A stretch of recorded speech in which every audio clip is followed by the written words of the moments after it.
या सर्वांचा मनापासून आभार व्यक्त करतो। मित्रांनो, ज्या परवीन दादांनी महाराष्ट्रात अनेक मुलांना घडवण्याचे काम केले आणि त्याच व्यक्तीवर अक्कलकोट सारख्या पवित्र स्थानी या ठिकाणी अमोलराजे असतील, जन्मंजयराजे असतील यांच्या कार्यक्रमाला गालबोट लावण्यासाठी या ठिकाणी जो हल्ला घडवून आणला त्या हल्ल्याचा मी या प्रथम निषेध करतो।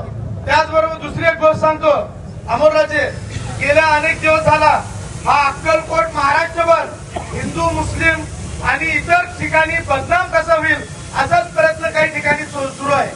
मागे आपण बघितलं की अहमदनगरचा एक टट्टू आणून या ठिकाणी एका समाजाला टार्गेट करण्यात आलं। अजूनही तुम्हाला सांगतो, याच पद्धतीने इंदापूरचा हा टट्टू आणून या ठिकाणी परवीन दादावर हल्ला करण्यात आला।